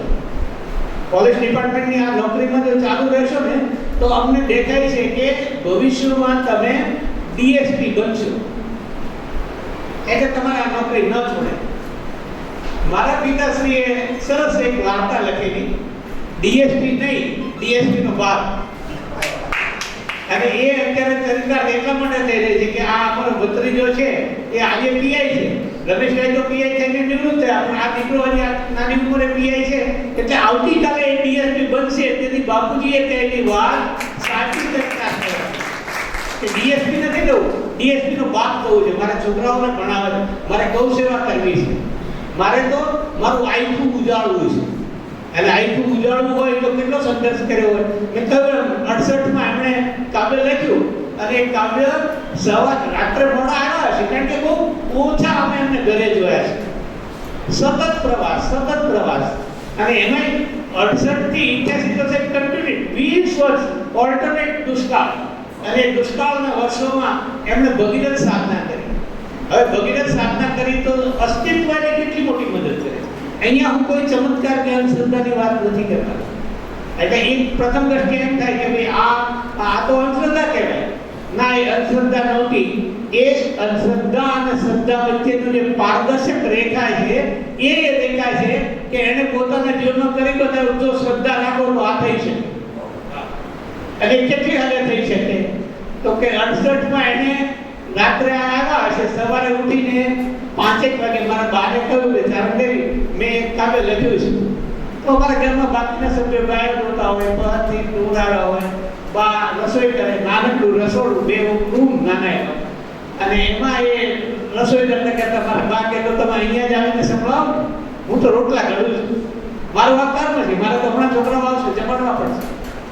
એટલે એ વખતે મારા બાપુજીએ કહ્યું, અમને ભાઈએ કહ્યું ને, ગાયોને દોતી દોતી રાખો મારી બેગડી, સોના વેચીને કણ નાખો, દીકરા એના મેંતે મનના.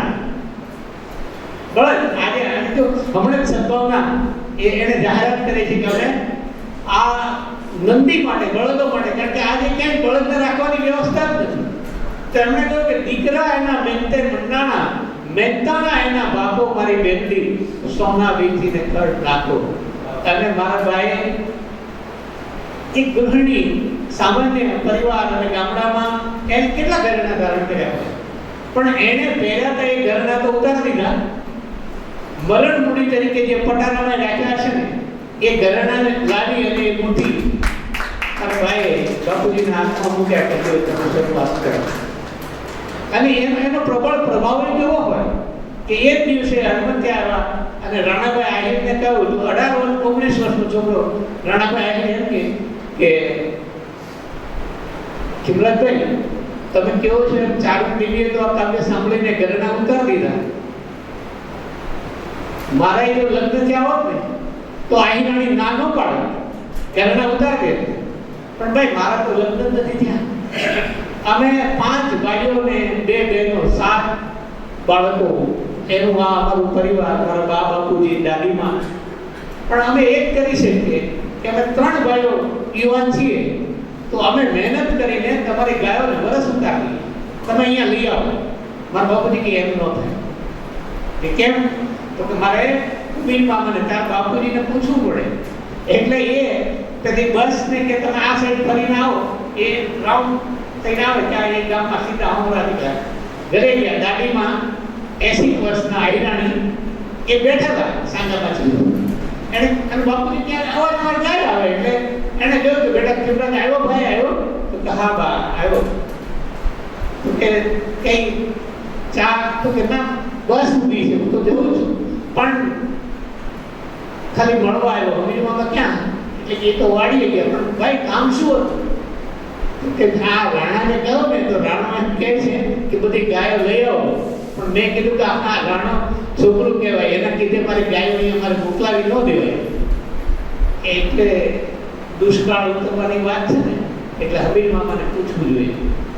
એ 80 વર્ષના આહિરાણીના શબ્દો છે. એને એમ કહ્યું કે ખીમરાજભાઈ આ તમારી 30 ગાયોને બચાવવા માટે મારા દીકરા હમીરને પૂછવાનું હોય તો મારી જણનારીનું દૂધ લાગે, તમે એને લઈ આવો. વરણ મળું છે પણ અમારું મન મળું નથી. અને એ રાણાભાઈ પોતાને ત્યાં આખું વર્ષ ગાયોને નિભાવી. અને વર્ષાંતે જતી વખતે બાપુજી એમ કહ્યું તો કૂવો બતાવો. તો કે ના સાહેબ, એ કૂવોનું નિશાન બતાવવા ગયા. બાપુજીને કુદરતી એક એ પણ હતી કે માતાજી એને પાણી કળા, પાણી દેખાય.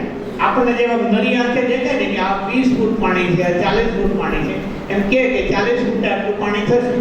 અને એ પાણી કેટલું ચાલે તમને સિઝન પૂરતું હશે, વર્ષ ચાલે એવું. અને એ શું છે એટલે કે તમે કૂવો જોઈ લો. ગયા વાડીએ બપોરનો સમય, આખી વાતનો મારે વાત નથી કરવી સમયની અંદર, પણ એ દિવસે ત્યાં ગયા 4 વાગ્યા, મે મહિનો તડકો.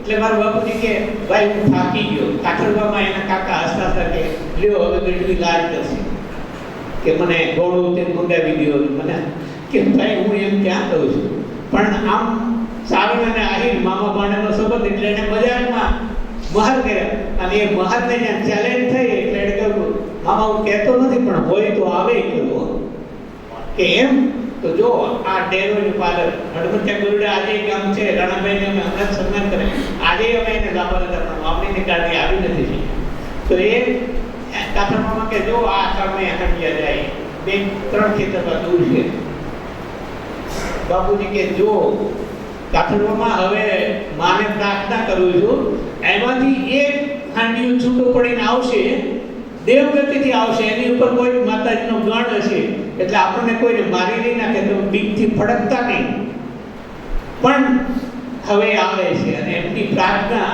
ટોળામાંથી એક હાંડિયો છૂટો પડીને આવ્યો એ 80 વીઘાના ખેતરમાં એને બાપુજી હાથ કર્યો એટલે 2 રાઉન્ડ માર્યા એક જગ્યાએ ઉભા રહીને 3 પગના નિશાન કર્યા એ જગ્યાએ આજે કૂવો છે અને એ સાંડિયાવાડી તરીકે ઓળખાય છે આજે આ હડમતિયા ગુરુડા અહીંથી 30 કિલોમીટર રાણાભાઈ 72માં લગભગ ભયાનક દુષ્કાળ આપ બધા વડીલો જાણો છો અને પરિસ્થિતિ એવી થઈ કે પ્રવીણભાઈને એમણે કહેલું કે આ ગૌસેવા માટે આપણે કરવાનું છે ભાઈ કે બરોબર એક દિવસ હું આવ્યો વાળો કરતા મેં કીધું બાપુજી આ એક ભેંસને મોકલી આપે છે તે બળદને આપી દે છે તમે આટલા ગાયો કેવી રીતે નિભાવ કરશો હવે 9મું ધોરણ ભણતો બાળક એટલે 13 વર્ષ આપણી બુદ્ધિ કેટલી સમજ કેટલી પણ મેં કહ્યું કે આ કારણ કે તો માતાજી સંભાળશે કેવી રીતે સંભાળશે મારા બાપ કે તમે વાળું તો કરી ગયું બધા પણ વાળું પૂર્ણ થયું એટલે એમને કહું કે તમે દીવો કરી લાવો ટોળામાં ખુલ્લી તલવાર લઈને બાપુજી બેસી ગયા એક બાજુ મારા બા અને બીજી બાજુ અમે 2 ભાઈ પ્રવીણભાઈ 16 વર્ષના હું 13 વર્ષ 10 મિનિટ થઈ એટલે એને આંખ ખોલીને એમ કહ્યું કે બધા રવેજી કહે છે કે ચિંતા નહીં કરતા ભગુતના બધું સંભાળી લઈશું અને તે દિવસે નાનકડા ગામડામાં આ ભગુતના એ શું ખબર પડે પણ માતાજીએ 24 કલાકમાં ભેગું કરી દીધું સુરતમાં જીવનજ્યોત ટોકીજ પાસે ભગુતના ભગુભાઈ બંગડભાઈ આહિર નામના આહિરની વાડી 300 વીઘા નહેરના પાણીએ પીવે એનો સંપર્ક થયો એને ઘેર ગયા અને કહ્યું કે આ ગાયોની વાત છે ભગુભાઈ કે લાવો એમને પાણી પીવા લોટો આપ્યો ને એને તો પોતાનો પરિચયમાં જ આપ્યો હું ચારણ આટલી ગાયો આનો નિભાવ આટલું કરવાનું કે લાવો પાણી મારા એટલે આપવા જળ લઈને કહ્યું કે જ્યાં સુધી હું ને મારી વાડી સલામત હોય તમારી ગાયો નિર્ભય તમે અહીંયા લઈ આવો અને 72ના દુષ્કાળમાં સુરતમાં બાંધી 100-125 ગાયોને ખવડાવી એ ફોટા સહિત આમાં મૂકી છે એટલા માટે આ ડોક્યુમેન્ટ છે પણ આપણને કલ્પના જ લાગે ને કે ભગુભાઈ હમણાં સુધી અહીંયા હતા મેં તો એ પછી હું પ્રોફેસર થયો એ પછી એમની મુલાકાત લીધી છે પણ અને જ્યારે એને સહજતાથી પૂછ્યું કે ભગુભાઈ તમે આ 72 ને 74માં આ 100-150 ગાયો બચાવી કેવી રીતે છે તમારો આ નિર્ણય એક અજાણ્યા ચારણમાં જેમ મળે જ પ્રથમ વખત મળો અને કોઈ માટે આટલું કરી શક્યા તો ભગુભાઈ કે ભાઈ એ તો માતાજી જ કરાવે એમાં મારું કંઈ કામ ન હોય પણ માતાજીએ મને પ્રેરણા કરી આ એક માણસ આટલું બચે છે તો આપણાથી થાય તો કરવું જ જોઈએ અને એમણે 72-74માં એ ગાયો નવ્યો છેલ્લે 80માં અડાળામાં મહેન્દ્રસિંહ ઝાલા સેટ તમે એમ કહો કે down to earth head to mouth કહી શકો એવી એક ઘરની પરિસ્થિતિ પણ રાજપૂતાઈ કેવી કે એને ઢાંકણિયા અને હડાળા બેનું બોર્ડ સ્ટેશન એક થાય કે ઢાંકણિયાથી આવ્યા બોર્ડે ઉભા રહ્યા કે મારે કાનપર જવું છે શેના માટે તો કાનપર બળવંતસિંહને મળવા જવું છે એની વીડીમાં ખડ થોડુંક છે ને તો આપણી ગાયો નમી જાય હવે પેલા મહેન્દ્રસિંહ કે પણ ત્યાં જવાની ક્યાં જરૂર છે આપણે હડાળા લઈ આવવાનું વ્યવસ્થા થઈ જશે બાપુજી કે પણ તમે મહેન્દ્રસિંહ કઈ વાંધો માતાજી બધું કરશે અને સાહેબ એ મહેન્દ્રસિંહને ત્યાં 80માં આપણી 70-80 ગાયોને દુષ્કાળમાં એ ત્રણેયના ફોટા આપશે એમની કરુણા એવી આ તો માત્ર ગૌસેવાની વાત પણ કરુણા એવી કે કોઈ વ્યક્તિને જો એ અહીંથી રાજકોટમાં હોય અને એને પગાર આવ્યો હોય તો પગાર લઈને સીધા ક્યાં જાય તો પ્રહલાદ ટોકી જાય આપણને એમ થાય તો સારું ફિલ્મ જોવા જાય તો કે ના ત્યાં પ્રહલાદ ટોકીજની બાજુમાં પોલીસ ડિપાર્ટમેન્ટની રમેશભાઈ જૂની જર્સીઓ મળતી એટલે એ 10 રૂપિયામાં એક સ્વેટર મળે આખી ભાઈ સ્વેટર, અને એ પગારમાંથી લગભગ 50-70% રકમના સ્વેટર લઈને કોથળો ભરાય, મોટો થેલો ભરે, અને એ થેલો ભરીને આવે. ગામના પાદરમાં ઉતરે એટલે જેટલા લોકો ખેડૂતના છોકરાઓ સામે મળે એ બધાને એક સ્વેટર પહેરે. અને એટલા માટે આપણે પૂછે કે બાપુજી તો બેટા એ રાત ભર વાહુ જતા હોય ને, એ રાત્રે જંગલમાં પહાડ કાઢવા જાય તો એ ટાઈડમાંથી બચે ને તો એનો અંતર આત્મા રાજી થાય. ભગવાને આપણને કીધું છે કે આટલું તો કરવું જોઈએ ને, એ બધાને સ્વેટર લઈ દે. ક્યારે આવે? ઉનાળો હોય, આ તો શિયાળો, હવે ઉનાળો, તો ક્યારેક નીકળ્યા હોય જાય, શું કરે તો કે એરોપ્લેન સોલના પહેલા ચંપલ આવતા હતા, એરોપ્લેન સાવ સસ્તા પડે, એ વખતે કદાચ 2-5 રૂપિયાના મળતા હશે, પણ 5 રૂપિયાની એની 25 જોડી લીધી.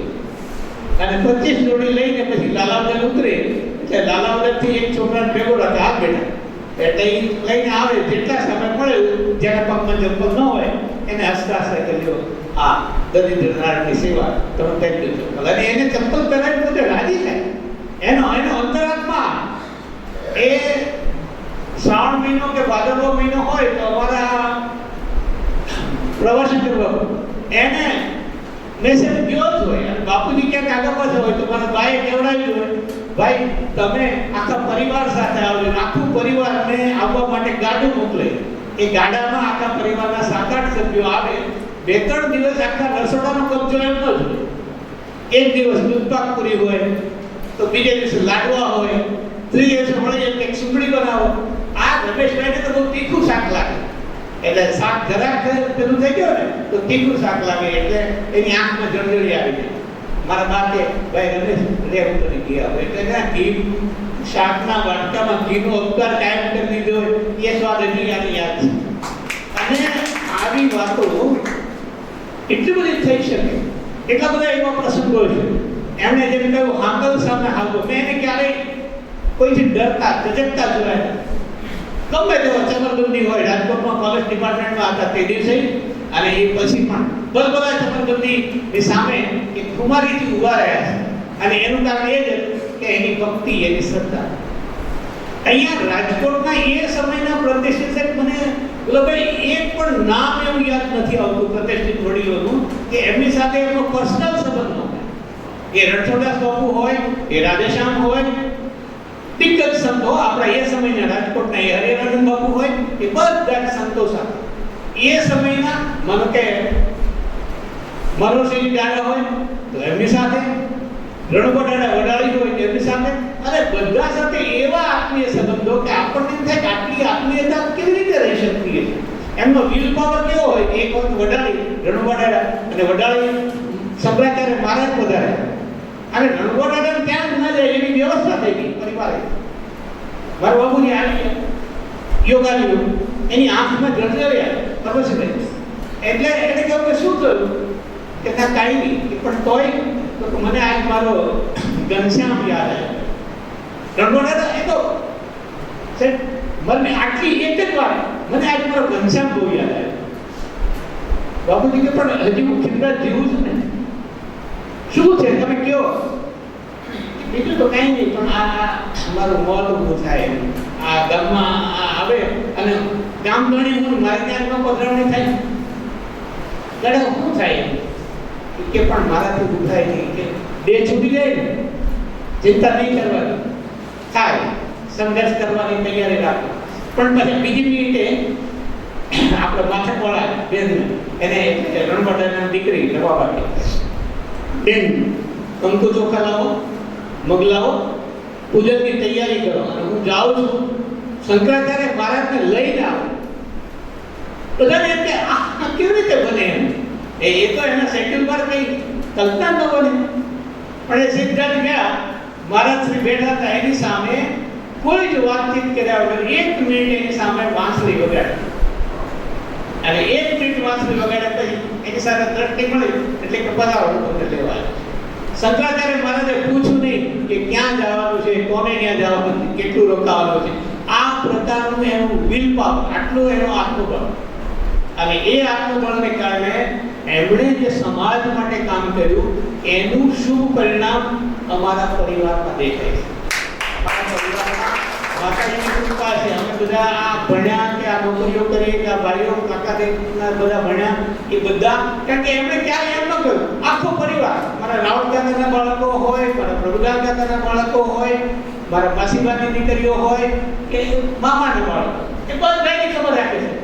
એ અતરાત ત્યાં પહોંચે અને પહોંચીને ચિંતા કરે કે બેન કેમ છે, કે ભાઈ આટલી નજર તમારે, ના બેન મારી ફરજ છે ને. એટલે બાણેજનું હોય અને અમારા દાદા હતા એ તો કાયમ કોઈ પણ માણસ આવે ને તો એને જગા વગર મોકલે નહીં. ગામની કોળીની દીકરીઓ આવી હોય તો એમને દૂધપાક પૂરી વગર વળાવ્યા નથી. એ પુણ્યનું આ પરિણામ છે.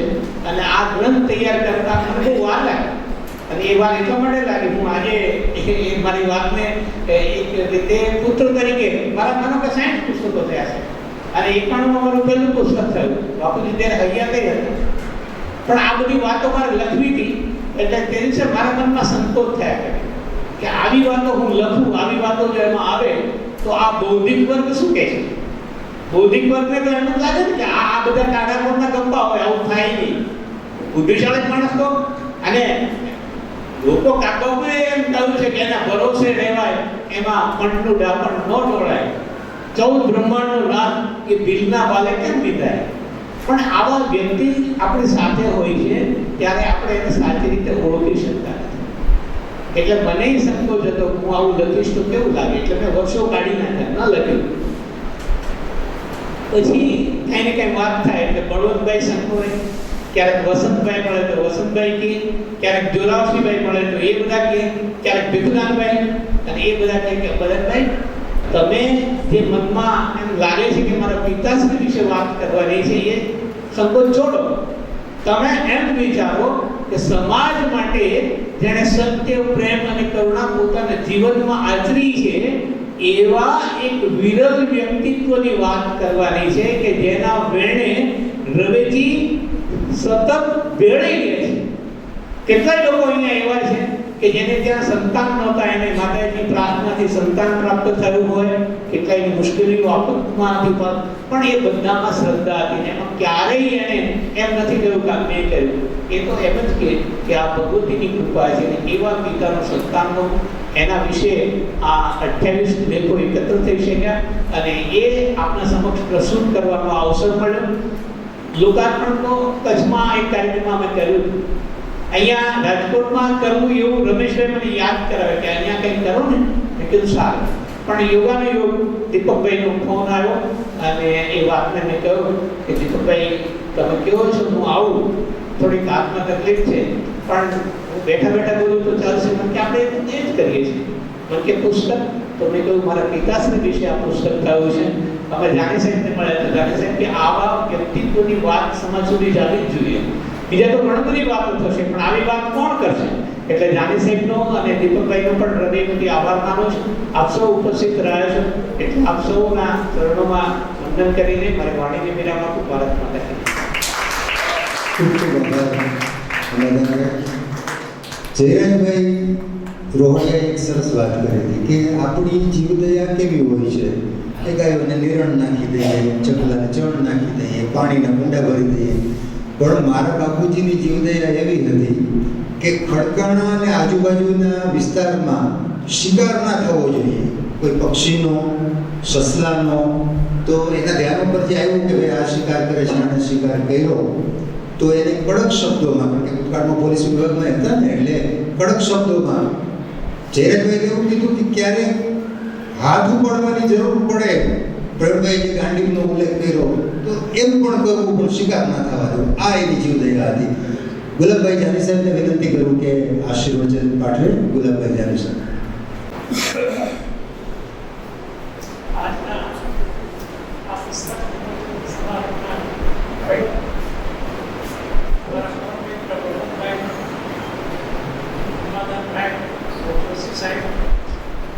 આપ સૌ સુજ્ઞજનો, હમણાં જ આ બધી વાત થતી હતી ત્યારે મારા મનમાં વિચારે કે આજે કેવો યોગાનો યોગ છે કે અત્યારે અહીંયા જે બધા બેઠા છે એ પાછળ પ્રદેશમાં છે. જસદણ, વિલેશ્વર, ભેલા સોમનાથની આસપાસના પ્રદેશમાં જવાબ થાય કે બંધ થાય. અને હું પણ કારણ કે મારા નાના જસદણના થોડો વખત ત્યાં રહેવાનો મને મોકો મળ્યો. આ પ્રદેશનું ખમીર આજે જે વાત કરી છે, આ પ્રદેશને ખમીર કેવું હતું કે આવા ખેમરાજભાઈ જેવા લોકો આપણને આપ્યા. અને બીજી વખતની વાત એ છે, મારી માન્યતા એવી છે કે દુનિયામાં સારા માણસો વધારે છે. તમારા મોટા ભાગના લોકો પ્રદેશ એવો હોય કાંઈ છાપો ઉગાડીએ તો બધું આવું જ આવે છે, ખરાબ જ આવે છે. હું એ માનું છું કે એ ગલત સાચી વાત નથી. આવા ખેમરાજભાઈ જેવા અનેક લોકો છે અને જેને કારણે સમાજ ટકી રહ્યો છે. સમાજ છાપવામાં આવે છે એવા લોકોથી નથી લાગતું. બીજી મને જે વાત સ્પર્શી ગઈ, જે બહુ ધનિક નથી, બહુ અભ્યાસ નથી કર્યો, પણ હૃદય કેવું વિશાળ છે. ફક્ત મનુષ્ય માટે નહીં, પશુ પંખીઓ માટે પ્રેમ છે, ગાય પ્રત્યે આપણો બધો પ્રેમ છે. મારું સૌભાગ્ય રહ્યું કે મારા નાનાને ત્યાં ગાય હતી, એટલે નાનપણમાં ગાયને વાલ કરવાનું બધું બનતું હતું. પણ હવે એવું બને છે કે ગાયને આપણે છોડી દઈએ છીએ, જ્યાં સુધી દૂધ આપે ત્યાં સુધી રાખીએ છીએ અને પછી છોડી દઈએ છીએ. ત્યારે આપણા પિતાશ્રીએ આવી ગાયોને દુકાળ વખતે સુરત સુધી લઈ જવું આ બધું સહેલું કામ નહોતું. મને તો આનંદ એ વાતનો છે, ભાઈ અભિનંદન એટલા માટે આપું છું કે આવા વ્યક્તિત્વને ઉજાગર કરવાની જરૂર છે, સમાજને. અને હજી હમણાં હતા, આપણે ભૂતકાળની વાત નથી, આપણા ઋષિમુનિઓ આમ હતા ને એવી બધી વાત કરી એવી વાત નથી. હમણાં હતા અને અત્યારે પણ છે.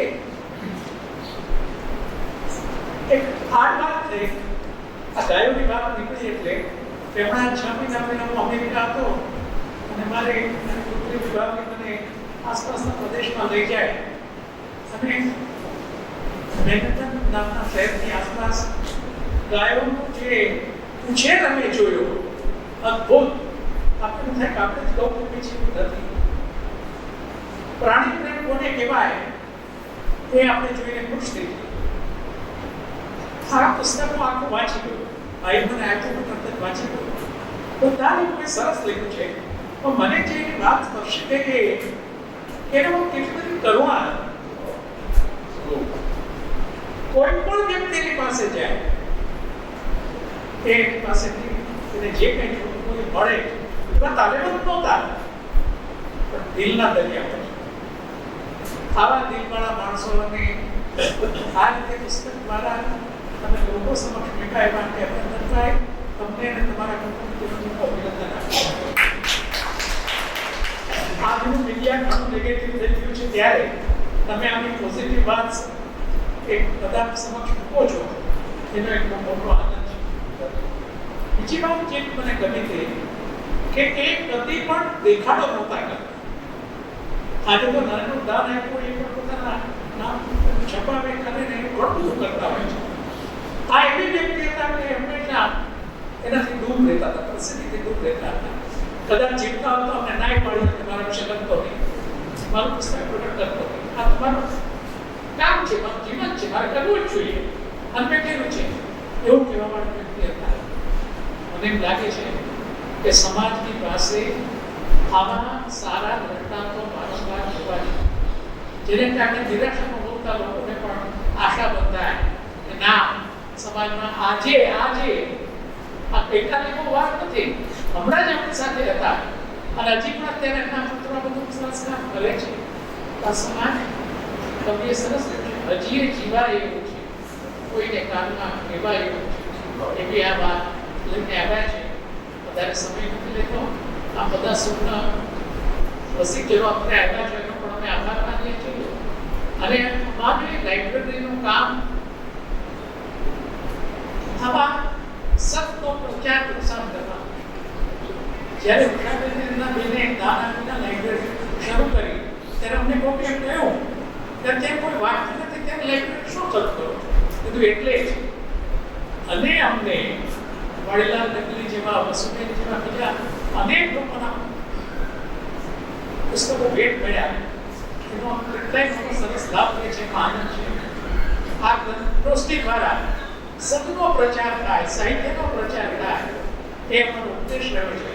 અને એમાં આપ સૌ સહકાર આપો છો એ માટે આપ સૌનો આભાર. અંબાદાસભાઈને ખૂબ ખૂબ ધન્યવાદ. કુટુંબીજનોને ખૂબ ખૂબ ધન્યવાદ. આપ સૌનો આભાર. ખૂબ ખૂબ આભાર ગુલાબભાઈ જાની સાહેબ. હવે પ્રવીણદાનભાઈ રોહડિયાને વિનંતી કરું છું આભાર દર્શન માટે. પ્રવીણદાનભાઈ રોહડિયા.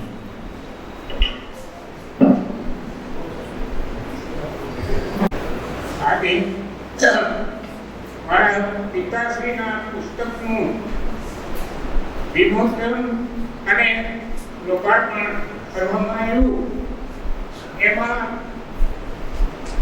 મહત્વનું તો એ છે કે જેમ ગુલાબ દાદાએ કીધું ને એમ પંચ ત્યાં પરમેશ્વર, 5 બ્રાહ્મણોનો મુખ્ય ફાળો દીપકભાઈ જોશી સાહેબ, ગુલાબ દાદા, બળવંતભાઈ જાની, રમેશભાઈ જોશી અને નિલેશભાઈ મંડિયા. એટલે પંચ ત્યાં પરમેશ્વર 5 બ્રાહ્મણોએ જે અમારા કાર્યને ઉજ્જવળ કરી બતાવ્યું એ બદલ હું આ બધાનો ખૂબ ખૂબ આભાર માનું. જે રીતે એમણે વાત કરી પછી પાછું ગુલાબ દાદાએ કીધું કે ભાઈ પંચાલ ભૂમકાના આ અમે બધાય ત્યાંના છે લીલાપુર, કમળાપુર, જસદણ બધા ઈ વિસ્તારના થઈ અને એક અમે એમના ઋણી છીએ ત્યાં બ્રાહ્મણ પરિવારના બ્રહ્મદેવના બ્રહ્મર્ષિ બ્રાહ્મણને દેવતા સુદામ કહેવામાં આવે છે. એની જો વાત કરી શાસ્ત્રોક્ત રીતે તો દેવો છે એ મંત્રને આધીન છે, દેવતાઓ મંત્રને આધીન છે અને મંત્ર છે ને એ પ્રાથમિક બ્રાહ્મણોને આધીન છે. એટલે દેવતા પણ જેને આધીન છે એવા મંત્રને આધીન બ્રાહ્મણો છે ત્યારે એને આપણે બ્રહ્મર્ષિ કે બ્રહ્મદેવતા કહીએ એમાં જરાય ખોટું નથી અને આપણને હંમેશા એમના આશીર્વાદ મળતા રહે છે. એ બદલ ખાસ તો એમનો આભાર. બીજું આ બધી વ્યવસ્થા ગુલાબ દાદાએ જે આ કરી એ બદલ તો અમે એમને ખૂબ વંદન કરું છું. સમગ્ર સ્ટાફે એમાં જે કંઈ મહેનત કરી સાથે રહીને એમને પણ વંદન કરું છું. અમારા આમંત્રણને માન આપી અને ડીવાયએસપી જાડેજા સાહેબ, એજી ઓફિસરના પ્રભતસિંહજી, ભાઈ ચંદુભાઈ સાબા છેક અમેરિકા રહે છે, આખો પરિવાર પણ ચંદુભાઈ સાબા સ્પેશિયલ આપણે આવ્યા, વિભાબેન પણ આપણે પધાર્યા, એ પણ અમેરિકા રહે છે. એ જ રીતે સંજુભાઈ, રાજુભાઈ, આબાભાઈ, ગૌરીના સુપુત્ર નગરભાઈ છે, રાજનભાઈ, અમારા શરદભાઈ જાની છે, શક્તિકાંતભાઈ ઉદ્યોગપતિ છે અને પીડીએમ કોલેજના ગઢવી સાહેબ પણ આપણે પધાર્યા છે, કનેરિયા સાહેબ બીએસએનએલ. બધાના નામ કદાચ આમાં કોકના નામ રહી જાય પણ જે કોઈ પરિવારના અમારા ભાઈ ગાંધીનગર છે, અમારા અંબાદાનભાઈએ વાત કરીને પીઆઈ છે પોતે પણ અતિ સજ્જન રમેશભાઈના દીકરા અને અમારા પરિવારના જે યુવાનો છે ભાઈ શ્રી ધર્મેન્દ્ર, રાજેન્દ્ર, દેવેન્દ્રભાઈ, પાર્થભાઈ, એ બધાનો સમગ્ર પરિવારનો ખૂબ ખૂબ અમે સમગ્ર પરિવાર વતી આપ સૌનો ખૂબ ખૂબ આભાર માનીએ છીએ. અને ગુલાબ દાદાના આમંત્રણને માન આપીને જે એમના શ્રોતાઓ છે જે દર વખતે અહીં પધારે છે એ બધા શ્રોતાઓનો પણ ખાસ આભાર માનીએ છીએ. અને આવી રીતે ફરી કોઈ વખત મળવાનું થાય ત્યારે પણ આપ બધાએ પૂરો સાથ અને સહયોગ આપશો એવી અપેક્ષા સાથે જય માતાજી, વંદે માતરમ. ખૂબ ખૂબ આભાર પ્રવીણદાનભાઈ. આપણે હવે કાર્યક્રમની અહીંયા વિરામ આપીએ છીએ. સૌ શ્રોતાઓ અને મહેમાનોને વિનંતી કે આઈસ્ક્રીમની વ્યવસ્થા રોહડિયા પરિવારે કરી છે. જાની સાહેબે એમના પ્રવચન દરમિયાન જે યાદ કરાવ્યું હતું એ રીતે એટલે આપણે સૌ આઈસ્ક્રીમનો પ્રસાદ લઈને પછી છૂટા પડશું. ખૂબ ખૂબ આભાર.